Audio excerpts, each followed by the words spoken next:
Yep, thank you, Kev. Yep. Thank you.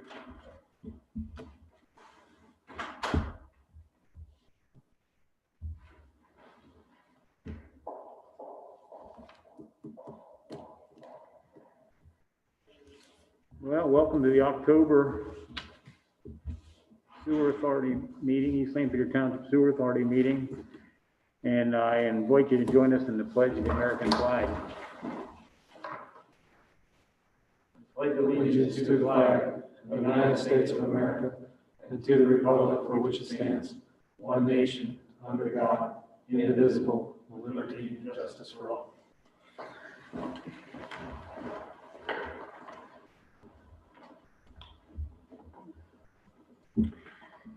And we've had the minutes for a couple weeks now. Unless there's any additions or corrections, they're going to stand approved as written. Treasurer's report. Mr. Chairman, as of September 30th, I have a balance of $5,560.60. And as far as bills go, I have some bills here. HRG in the amount of $2,525.06 to Nicholas Hohenadel, amount of $2,047.50. And to the 4 members present here today at this meeting in the amount of $25 each, for a grand total of $4,672.56.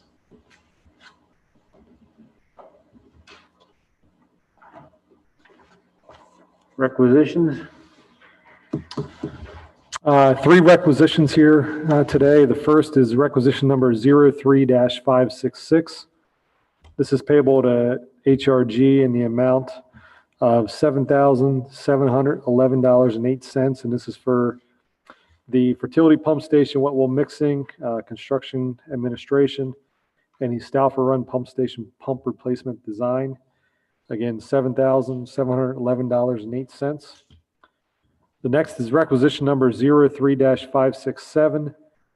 This is payable to Fulton Bank for the city of Lancaster. This is for the wastewater treatment plant primary electrical service upgrade and includes the construction and contingency as well as the construction management for that project. Any total amount of $496,423. $496,423. And the final is requisition number 03-568. This is for Fulton Bank for the city of Lancaster. This is for the wastewater treatment plant special emergency capital improvements amendment number 4 in the amount of $37,325. $37,325.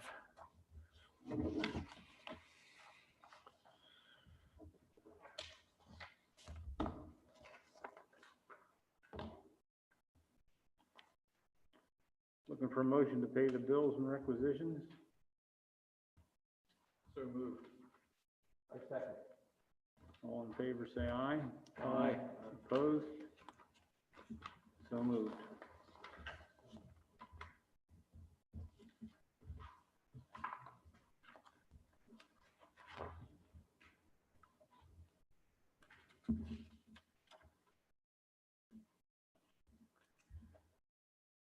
Old business, Stauffer Run upgrade. Thank you.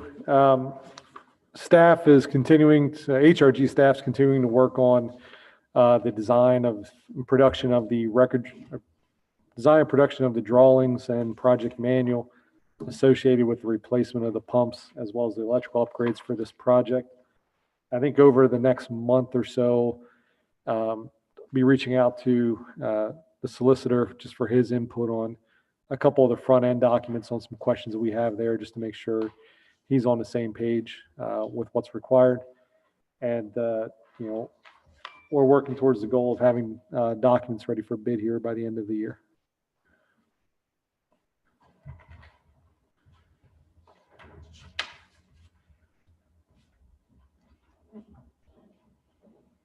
Questions? Any other old business? I would just mention that staff, along with Matt and Matt Cream, have been working on the treehouse issue with the condition of the sewer main there. Preparing a consent agreement to propose to them. So I think Matt Cream, who's been drafting it, had just a couple of final questions that wanted to get resolved before it's finalized. So we're planning on getting that out in the next month, I would say, at the worst. And hopefully they'll find it acceptable and we'll get that problem addressed.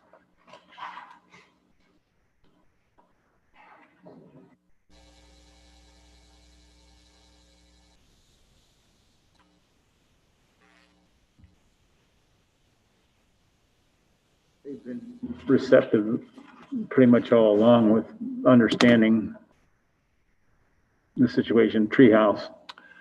Right. It was, their discharge that has created, poor conditions in the main. So, we feel we've documented that adequately, and they're not really arguing over it. They're just asking for information and, what we want them to do. So that's the purpose of this agreement, is to outline what we would want them to do.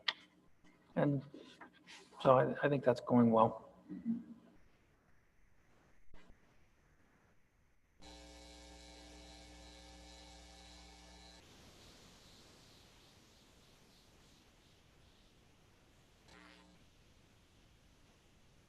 New business, stormwater projects and update 160 Greenfield Road. The part that I can share is that the appraisal firm that's appraising the value of the permanent and temporary easements that we need across 160 is getting close to finishing their work. So hopefully we'll have that report in the next week or so, and then can present that to the owners and hopefully resolve that question at 160 and be able to finalize the construction documents, hopefully get it out to bid this winter and be ready for construction in the spring right away. Part I can add was we do have one signed easement agreement from one of the property owners. The other one is J.E. Landis on Commerce Park. That agreement is with their attorney now, overlooking everything. So if we can get those two agreements signed, the one is signed and recorded, the other one, we get that taken care of. Once 160 goes through, then we can bid the project.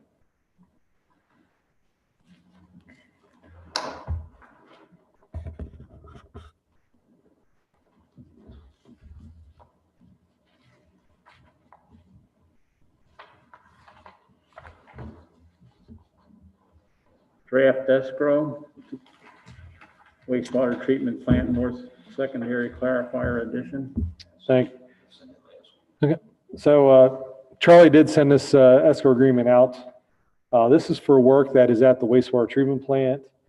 And as indicated in the escrow agreement, the wastewater treatment plant's existing north secondary clarifiers were constructed in the early 1980s and are used to treat the partner's sewage flows.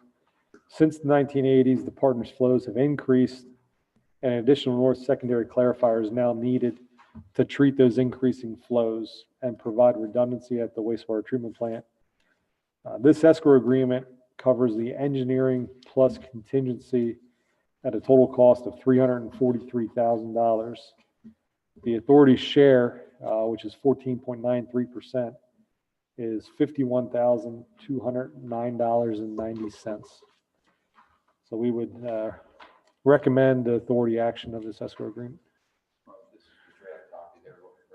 Oh, okay. Oh, sorry.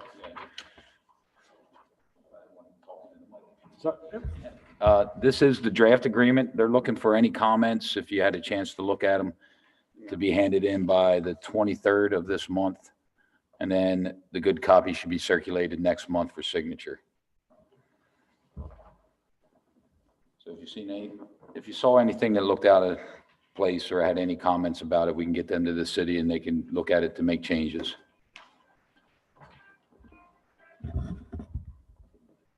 Yeah, I looked this over when you sent it out the other last week. Yeah, when it was for draft copy and for discussion if you had any changes. If they don't receive any by the 23rd, this will, like I said, this will be circulated for signature.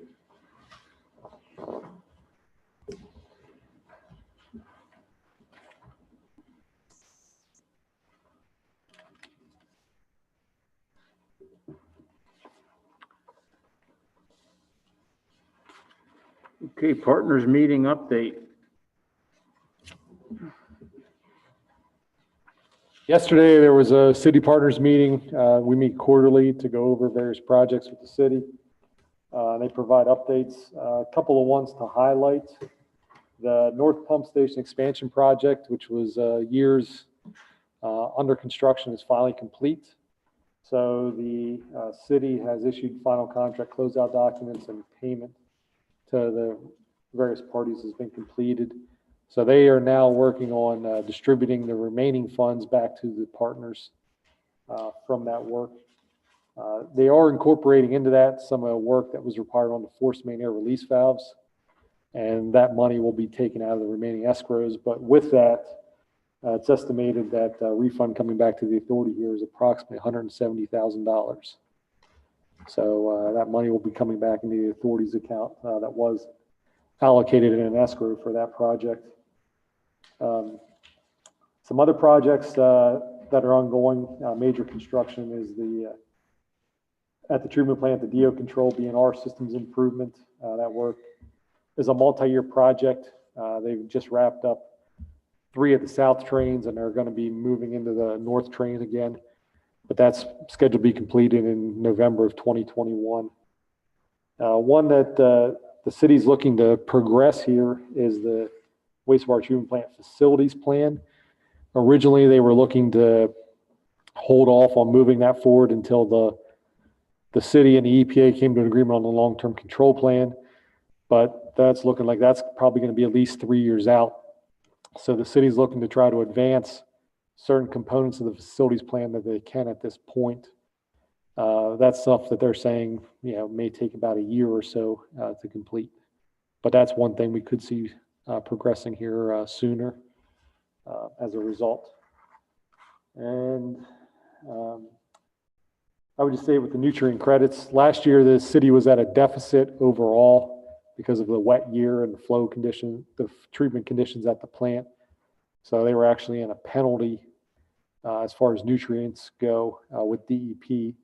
This year it's been a drier year, and the city has been able to secure the 20,000 pounds of credits that they need for the treatment plant to comply with their permit requirements, which is a good thing. So, is there any other ones that you guys want to highlight from the meeting? I would just briefly add that with what Matt is saying about the facilities plan, I think that's good news for us. The hope would be that the facilities plan would lead to improvements that would restore the capacity of the plant to, well, right now we have, what do they call, hydraulic capacity and treatment capacity? Hydraulic capacity and organic capacity. Organic capacity. So the organic capacity is what we have to kind of go by at this point, because that sort of limits what the plant's able to put through the plant and meet the treatment requirements that they have at this point. So our capacity there is about 1 million gallons less than the hydraulic capacity. So the hope would be that improvements would eventually get us back up to what we had before as the hydraulic and organic capacity. So the sooner we can get to that, the better for us. So I was encouraged to hear that they're starting to move that forward.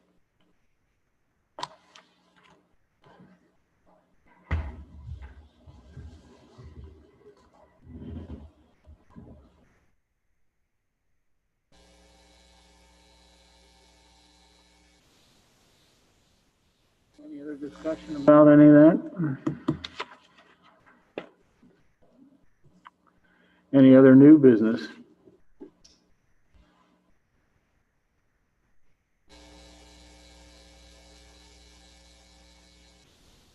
Any other business? Public comments or questions? It's coming up next. Okay, I'm sorry to interrupt. Nope. I would just mention briefly, as a matter of other business, township staff is working on the 2021 budget. And I would expect that for your November meeting, we would have the draft budgets for you to look at for both the authority's normal operating budget and for the stormwater fund budget. So they would be in draft form at your November meeting, and then any changes or requirements or questions you would have, we would address before your December meeting and have you adopt those budgets at your December meeting.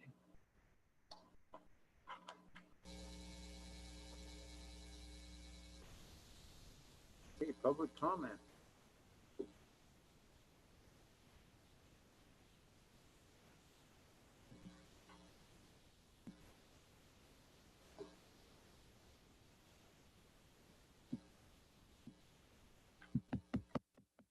Sounds like. Thank you, Chairman. Chris Leopold, 96 Silver Birch Drive. Here today, just with questions and concerns with our most recent stormwater fee and the changes that happened. I don't know if the authority is aware of how much change in the impervious surface has been hit to our new bill compared to our first bill. Okay, so my understanding is we've gotten just now our second bill, quarterly bill for stormwater. So we had gotten explanations and all that over the last several years. We got our first bill and everything fit right along. The second bill came and the amount of impervious surface has dramatically increased for myself and all my neighbors, despite having made no physical changes to our properties. So for example, we were being billed on my property for about 2,700 square feet. It's jumped to over 10,000 square feet. My neighbor was about 2,400. He's being billed for over 12,000 square feet. And I guess we're here today, or I'm here today, trying to ask why that occurred. We've talked to Kevin and Charles, and I guess that there was a change in mapping software between first bill we received and this bill.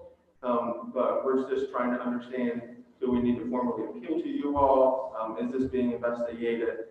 And what will come of this? Because it is a dramatic change with what we're seeing with our bills.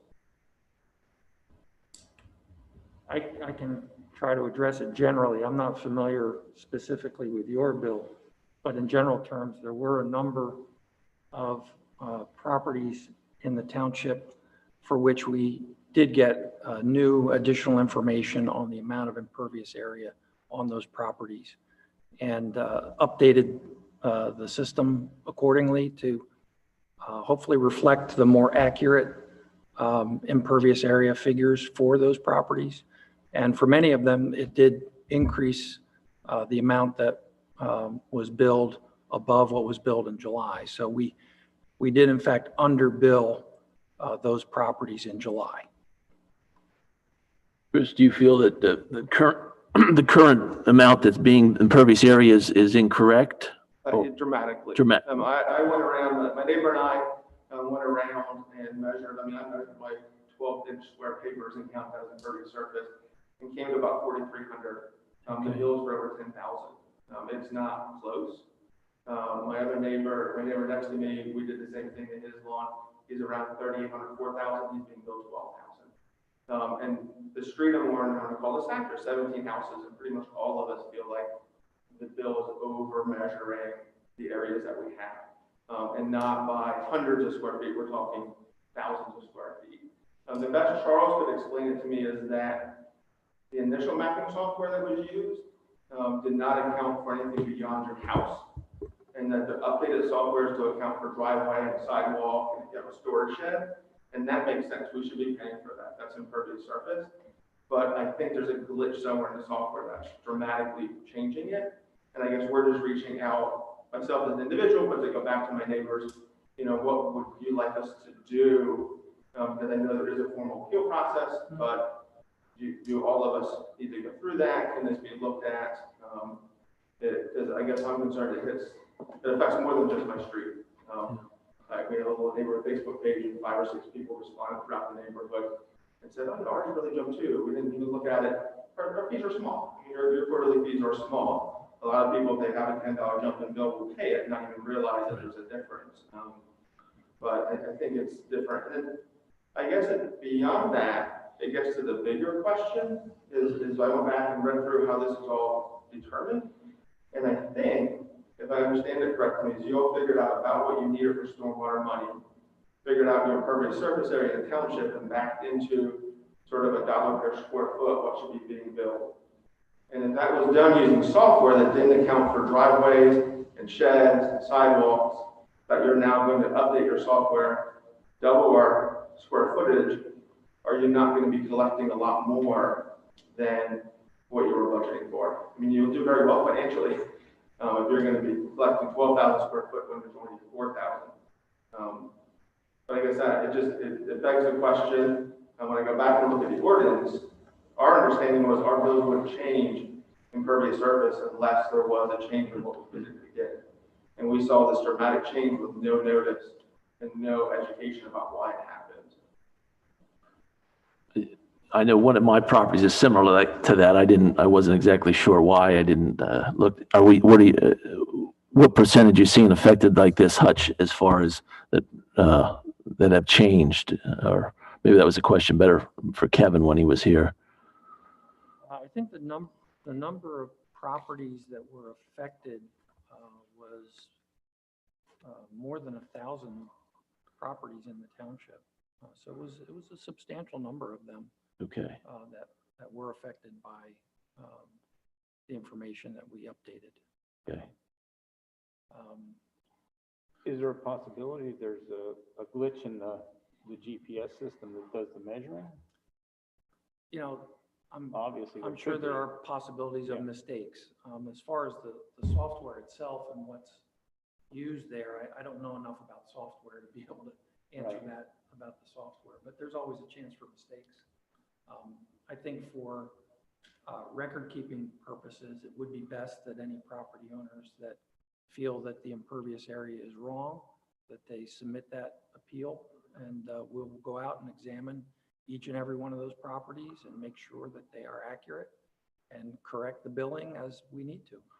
Yeah, we're not here to get rich off of it. That's not the point. But, you know, DEP's telling us that we have to do these upgrades that, you know, by 2023. And the only way to do it is to collect from the citizens, you know, to do the work that has to be done. I'm in favor of the program, and I want to pay my fair share. And I understand where you're coming from. I'd be standing there just like you if it happened to me, you know. I mean, and we got to get to the bottom of it somehow or another. I'm not sure what us as a board can do about it. You know, I mean, it's the township themselves that did the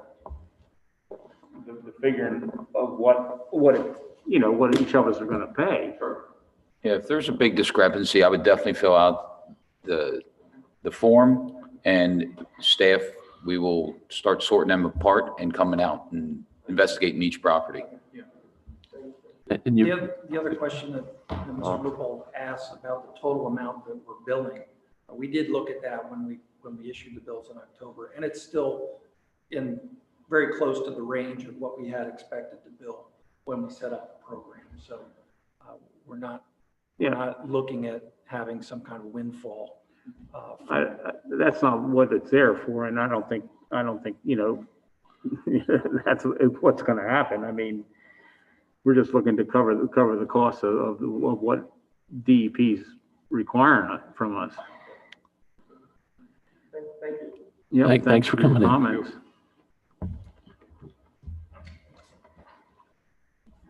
Any other comments?